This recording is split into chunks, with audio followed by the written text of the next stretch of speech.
ഇവന് ആന കണ്ടിട്ട് നീ ആന ഉണ്ടാ? സത്യം പറഞ്ഞോ, കണ്ടിട്ടുണ്ടോ? ചെറുതായിട്ടില്ലേ? നീ ആന കണ്ടാ? എങ്ങനെ കണ്ടിട്ടുണ്ട്? എവിടുന്ന്? വീട്ടിന്നോ? വീടെവിടെ? എവിടെ? അങ്ങനെ പോണാ? എന്റെ ഫ്രണ്ടായ ആനന്റെ പേര് പറഞ്ഞേ. ആനന്റെ പേര് പറയതാ. നിങ്ങളെല്ലാരും ഓമന പേരിടുന്ന ആനയില്ലേ? അങ്ങനെ ആന ഉണ്ടാ? അരിക്കൊമ്പൻ. അരിക്കൊമ്പൻ അങ്ങല്ലേ? അവിടെ അരിക്കൊമ്പൻ ഉണ്ടാ? ഇവന്റെ പേരെന്താണ്? രാഹുൽ. ഞാനിങ്ങനെ ആറളം ഫാമിലി യാത്രയിൽ നമ്മള് പിള്ളേരെ പരിചയപ്പെട്ടു. ഇത് എവിടെ ഒരുത്തിനു വേണ്ടി പേര് പറടാ?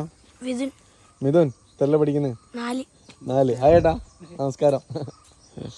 4 അല്ലേ? നീ എങ്ങനെ പോവും സ്കൂളിലോട്ട്? സ്കൂൾ ബസ് വരുമോ? ഓക്കെ ഓക്കെ ഓക്കെ, അടിപൊളി. പഠിക്കണം കേട്ടോ, എല്ലാരും പഠിക്കണം കേട്ടോ, പഠിക്കണേ. എല്ലാം വേണം, പഠിക്കും വേണം കേട്ടോ. എന്നെല്ലാവരും ഒരു ബൈ.